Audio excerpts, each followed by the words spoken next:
నాయకులు మల్సునాచారి గారు, గౌరవనీయులు మాజీ కార్పొరేషన్ చైర్మన్ వెంకటేశ్వర రెడ్డి గారు, మీడియా మిత్రులకు నమస్కారం. నిన్న ముఖ్యమంత్రి రేవంత్ రెడ్డి గారు మాట్లాడిన తీరు యావత్ తెలంగాణ జాతిని మరోసారి తీవ్రంగా కలిసివేసింది. ఏం భాష అండి, ఏం మాటలండి? అసలు నీ వల్ల ఈ తెలంగాణకు ఒరిగిందేంది? నీ రాజకీయ జీవితం ఈ తెలంగాణ గడ్డకి ఇసువంత లాభం చేకూర్చిందా? ఏమన్నంటే తొక్కుకుంటూ వచ్చినా, ఇరుచుకుంటూ వచ్చినా, అది వచ్చినా, జెడ్పీటీసీనైనా, నేను ఎమ్మెల్సీనైనా, ఎంపీనైనా, ముఖ్యమంత్రినైనా చిన్న సన్నగా రాలే.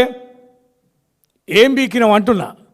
ఇన్ని అయినావు కదా, ఎమ్మెల్సీ ఏం చేసినావు, ఎంపీగా ఏం చేసినావు, ముఖ్యమంత్రిగా 2 సంవత్సరాల నుంచి ఏం చేసినావు? ఏం చేయలేక చేసే నేతను మాట్లాడమా? ఎలాంటి నేత గురించి మాట్లాడుతున్నావు? కొద్దిగానన్నా బాధ్యత ఎరిగిన వాడు ఈ దేశంలో రాజకీయ నేతలుగా ఇంత దుర్మార్గం అయితే ఎవరు కూడా మాట్లాడు. నీలాంటి చిల్లర మాటలు మాట్లాడే వారికి ఎంత మాట్లాడినా కూడా అది తక్కువనే అనిపిస్తుంది. 2001లో తెలంగాణ వాదం ఉండేనా? సమైక్య పాలనలో చంద్రబాబు నాయుడు గారి యొక్క ప్రభుత్వంలో నాడు క్యాబినెట్ హోదా కలిగిన డిప్యూటీ స్పీకర్ పదవిని రాజీనామా చేసి, ఎమ్మెల్యే పదవి రాజీనామా చేసి తెలంగాణ ఎజెండా మీద ఉప ఎన్నికకు పోయారు కదా. ఎవరైనా సాధ్యమా? ధైర్యం చేస్తారా? వాదం బలంగా లేని రోజుల్లో చేశారు కదా, గెలిచారు కదా, పార్టీని పెట్టారు కదా. కాంగ్రెస్ పార్టీ సోనియా గాంధీని, ఇక్కడ ఉన్న వైఎస్ఆర్ పిసిసి అధ్యక్షుడిని, యావత్ కాంగ్రెస్ను ఒప్పించి మేము కలిసి ఎలక్షన్ పోయినాం కదా 2004లో. కాంగ్రెస్ పార్టీని ఒప్పించడం అంత సులభమా? కేసీఆర్ గారు చేసిన వ్యూహం కదా. ఈ తెలంగాణ కోసం చేసిన మమకారం పట్టుదల వ్యూహంలో భాగం కదా. చేశాం. 2 ఏళ్లలో ఏం చేశారు? రాష్ట్రంలో వచ్చారు, కేంద్రంలో వచ్చారు. టీఆర్ఎస్ పార్టీ ఎమ్మెల్యేలను కొనుగోలు చేసి నాటి ముఖ్యమంత్రి వైఎస్ఆర్ కాంగ్రెస్ పార్టీలో చేర్చుకున్నారు. హెచ్చరించాం, వార్నింగ్ ఇచ్చాం. మీరు ఇచ్చిన మాట ఏంటి? తెలంగాణ ఇస్తానని మా ఎమ్మెల్యేలని పార్టీ మారుస్తారా? గొడవ చేశాం, రాద్ధాంతం చేశాం, రాజీనామా చేశాం. ఏం పదవులకి? రాష్ట్రంలో ఉన్న మంత్రి పదవులకి, రాష్ట్రంలో ఉన్న ఎమ్మెల్యేల పదవులకి, దేశంలో ఉన్న కేంద్ర మంత్రి పదవులు, కేంద్రంలో ఉన్న ఎంపీ పదవులు రాజీనామా చేశారు కదా. సాధ్యమా?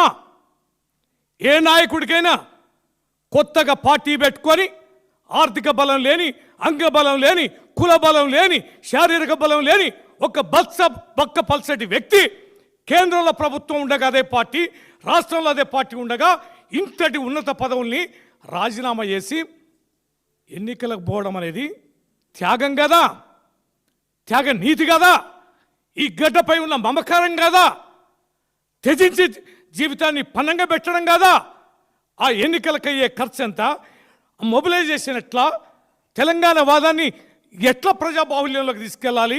అన్ని వర్గాలతోటి ఎలా నిలబెట్టాలని నిలబెట్టుకున్నాం కదా. 100 కోట్లు కురిపించారు కదా. కేంద్ర రాష్ట్ర ప్రభుత్వాలు మూకుమ్మడిగా కరీంనగర్లో దాడి చేస్తే కేసీఆర్ గారు గెలవలే, ఉప ఎన్నికల్లో మేము గెలవలే, అయింది కదా. అయినా ప్రభుత్వం ముందైనా మీరు కనికరిస్తారని, మీరు కరుణిస్తారని మిమ్మల్ని దయతో అన్ని రకాలుగా మాట్లాడి 2008లో మళ్ళీ త్యాగం చేశాం కదా. సాధ్యమా? 2009లో ఎన్నికలు పెట్టుకొని 2008లో మేము ఎన్నికలకు పోయినాం, సగం స్థానాలు కోల్పోయినాం. అయినా బెదిరామా, అదిరామా, లాలుచిపడ్డామా? ఎన్ని బేరాలు, ఎన్ని సారాలు, ఎన్ని కుట్రలు, ఎన్ని కుతంత్రాలు, ఎన్ని అబండాలు, ఎన్ని వ్యక్తిత్వ హననాలు, అవన్నీ తట్టుకొని నిలబడలే. కరడు కట్టిన సమైక్యవాది చంద్రబాబు నాయుడిని మెడలు వంచి ఆయనను మెప్పించి ఒప్పించి సిపిఐ లాంటి పార్టీని కూడా కన్విన్స్ చేసి 2009లో ఎలియన్స్ చిన్న విషయమా?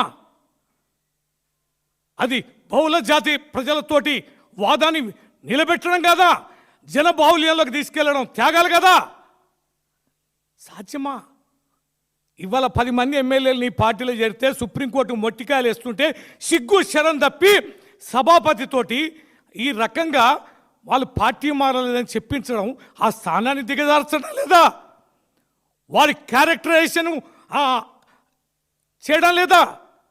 రాజీనామా ఇప్పించి గెలిపించుకోవాలనే చేతగాని చెవలేని నువ్వు ఎన్నిసార్లు రాజీనామాలు చేస్తారు కేసీఆర్ గారు? త్యాగం కాదా? ఈ రాష్ట్ర సాఫల్యం కోసం చేసిన పోరాటం కదా? ఇక రాలే చంద్రబాబు నాయుడు గారి ప్రభుత్వం కాలే, కూటమి వైఫల్యం చెందింది నాడు కదా ఇక వాదం బలహీనపడుతుంది. ఇక మరోసారి వైఎస్ఆర్ ముఖ్యమంత్రి అయిండు. ఇక వాదం బతకాలంటే నేను సచ్చుడో తెలంగాణ వచ్చుడని బయలుదేరితే కదా డిసెంబర్ 9th ప్రకటన. మిస్టర్ రేవంత్ రెడ్డి, కాలి ధూళి కూడా సరిపోవు రేవంత్ రెడ్డి. అదృష్టం కొద్దీ తప్పుడు మాటలతోటి తప్పుడు వాగ్దానాలతోటి ఒక బలహీనమైన క్షణాల్లో మేము ఏమరమాటుగా లేని సమయాన్ని చూసి నీకు అవకాశం పొందితే ఇంత విచ్చలవిడా ఇంత విర్రవి కూడా డిసెంబర్ 23 మళ్ళీ ప్రకటన వస్తే బెదిరామా అదిరామా? ఎన్ని వర్గాలు, ఎన్ని కులాలు, ఎన్ని సంఘాలు, ఎన్ని రకాల జాతులని, ఎన్ని రకాల ఉద్యోగస్తుల్ని యావత్ తెలంగాణని అట్టుడికి గురించి ఉద్యమ రూపాన్ని కల్పిస్తే కదా శ్రీకృష్ణ కమిషన్ వచ్చింది.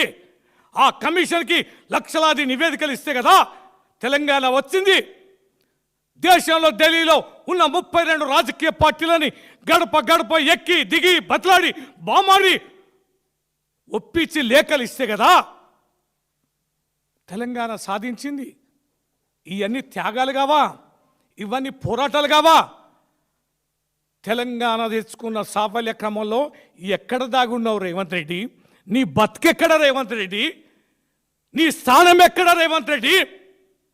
నువ్వు ఉన్న ప్రదేశం ఎక్కడ రేవంత్ రెడ్డి? జ్ఞానం ఉండాలి. పెద్దవారిని అంటే గొప్పని అవుతాం అనుకుంటున్నావా? బిడ్డ, నీ చరిత్ర కాలగర్భంలో ఎంత హీనంగా వికృతంగా తయారైందో రాబోయే రోజులు ఇంకా 3 సంవత్సరాలు ఉంది కదా, ఈ కాలగమనంలో నీ స్థానం ఏందో కూడా తెలంగాణ ప్రజలు చెప్పలేనంత అమాయకులు గారు. ఏం ముఖ్యమంత్రి పుణ్యానికి అయినరా కేసీఆర్ గారు? ఊరికేనైనరా? ఎన్నికల్లో నిలబడి మీరు అధికారాన్ని అడ్డుపెట్టుకొని ఎన్ని కుట్రలు కుతంత్రాలు చేసినా 2014లో మేము గెలవలేదా? గెలిస్తే కదా ముఖ్యమంత్రి అయింది. గెలిస్తే కదా చేసిన పనులన్నీ. బట్టలు ఆరేసుకోవడానికి కరెంటు తీగలు పనికొస్తాయన్న నీ ముఖ్యమంత్రి మాటలు, నీ పార్టీ అన్న మాటలు అబద్ధం చేయలేదా? కరెంటు నాణ్యమైన 24 గంటలు ఇవ్వలేదా? నీళ్ళు ఇచ్చే మంచినీళ్ళు ఇచ్చే నేను ఓట్ల పోతానన్న ముఖ్యమంత్రి కేసీఆర్ గారు మిషన్ భగీరథ పూర్తి చేసుకునే కదా ఓట్లకు పోయింది. 3.5 ఏళ్ళలో దేశం మొత్తం గర్వించే రీతిలో ప్రపంచమే ఆశ్చర్యం పొందేలాగా కాళేశ్వరం ప్రాజెక్టు కడితే దాన్ని నిర్వీర్యం చేయడానికి ఎన్ని మాటలు అన్నారు, ఎన్ని సిగ్గుమాలిన ఆరోపణలు చేశారు. 1,00,000 కోట్లు తిన్నారని చెప్పారు కదా, వేసినావు కదా ఘోష్ కమిషన్. ఏం చెప్పింది నీ ఘోష్ కమిషన్? ఎన్ని వేల కోట్ల రూపాయల అవినీతి జరిగిందని నీ ఘోష్ కమిషన్ చెప్పింది. నివేదిక ఇచ్చింది కదా, తలకాయ ఎక్కడ పెట్టుకున్నావు రేవంత్ రెడ్డి? మూసుకున్నావు కదా, నీ బాల్ తీసుకుపోయి సిబిఐ కోర్టులో వేసినావు కదా, చర్యలు చేపట్టడానికి దిక్కు దివానా లేకుండా. సిగ్గు లేదా ఇంకా నువ్వు మాట్లాడడానికి? నిజంగానే దాంట్లో అవినీతి జరిగితే మొత్తం కాళేశ్వరం ప్రాజెక్టు మీద ఎందుకు దర్యాప్తు చేయలే? ఎందుకు నీ ఘోష్ కమిషన్ ఇన్ని వేల కోట్ల రూపాయలు అవినీతి జరిగిందని తేల్చలే? విద్యుత్ కమిషన్ వేసావు, విద్యుత్ కొనుగోలులో ఎన్నో అక్రమాలు చేశామని చెప్పావు. ఎక్కడ పోయింది రేవంత్ రెడ్డి కమిషన్? సిగ్గు మళ్ళా ముఖ్యమంత్రి, నువ్వు మాట్లాడిన దానికి మాకు ఆక్రోశం వస్తుంది. చెప్పు తీ. విద్యుత్ కమిషన్ మలిసి పెట్టుకున్నావు కదా, కమిషన్ విచారణ చేసి నిజంగానే మేము తప్పు చేస్తే విద్యుత్ కమిషను బయట ఎందుకు పెట్టలే? ఈ కార్ రేసింగ్ డబ్బులు ఇక్కడ వేసింది వాస్తవమే, అక్కడ ముట్టింది వాస్తవమే. ప్రతిష్ట కోసం, రాష్ట్ర ప్రతిష్ట కోసం చేసే చర్యను కూడా అన్నావు కదా. ఎన్ని రకాలుగా విష ప్రచారం చేశావు కదా, అనేక రకాలుగా లీకులు ఇచ్చావు కదా, వ్యక్తిత్వ హననం చేశావు కదా. ఏమైంది? ఇవాళ ఫోన్ ట్యాపింగ్ తోటి ఏమవుద్ది? ఈ దేశంలో న్యాయ కోవిధులు కానీ, ఈ దేశంలో ఉన్న ప్రజాస్వామ్యవాదులు కానీ టెలిఫోన్ ట్యాపింగ్ యొక్క బలమేంది, దాంట్లో చేసిన విషయాలేంటి? తెలియనంత అమాయకులా? పూర్తి చేయవు, విచారణ ఆపవు, రోజువారీగా లీకులు ఇస్తావు, నీ తొత్తులు, నీ దాయాదులు, నీ ఎల్లో మీడియాలు విష ప్రచారం చేస్తుంటే వికటాటాసం చేస్తావా? ఎన్నికలు వస్తున్నాయనగానే, నీ పీఠాలు కదులుతున్నాయనగానే నువ్వు ఈ రకమైన ప్రచారాలు చేసి ఈ ఎన్నికలను కైగొనాలన్నా? నేను ఒక్కటే చేస్తున్నా, అన్ని నీ డైవర్షన్ పాలిటిక్స్.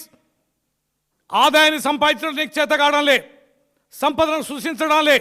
ఈ రాష్ట్రం యావత్ దేశంలోనే అనేక రంగాల్లో అగ్రభాగాన్ని నిలిపిన కేసీఆర్ గారు. పర్ క్యాపిటా విషయంలో కానీ, జీడిపి విషయంలో కానీ, ఎలక్ట్రిసిటీలో కానీ, తాగుడు మంచినీటి తాగు విషయంలో కానీ, వ్యవసాయ సాగునీరు విషయంలో కానీ, రోడ్ల విషయంలో కానీ, గ్రీనరీ విషయంలో కానీ, విద్య వైద్య విషయంలో కానీ, లా అండ్ ఆర్డర్ విషయంలో కానీ, ఎన్ని విషయాలలో ఈ రాష్ట్రం అగ్రభాగాన ఉంది.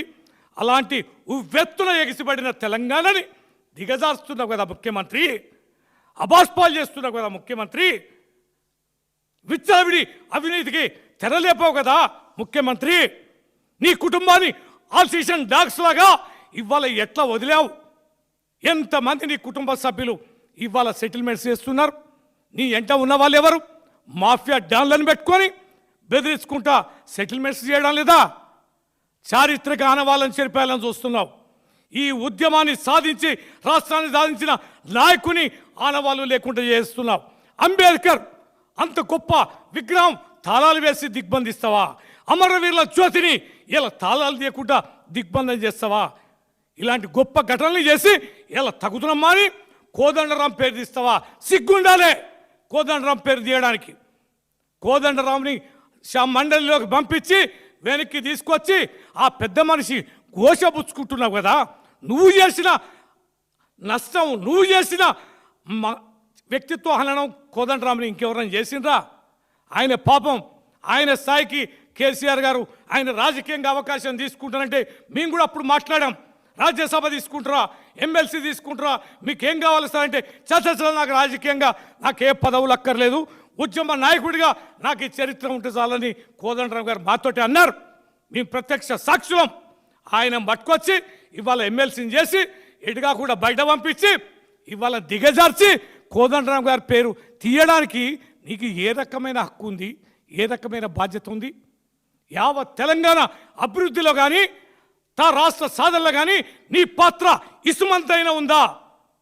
ఏ మాత్రం లేని ఒక దగాకోరు మాటలతోటి, ఒక దగాకోరు చర్యలతోటి, దంపుడు ఉపన్యాసాలతోటి, డైలాగులతోటి అధికారంలో చేపట్టిన నువ్వు ఇంత పెద్ద వటవృక్షాన్ని, మహా గొప్ప నేతని ఇవాళ నీ మాటల చర్యలతోటి దిగజార్చలేవు.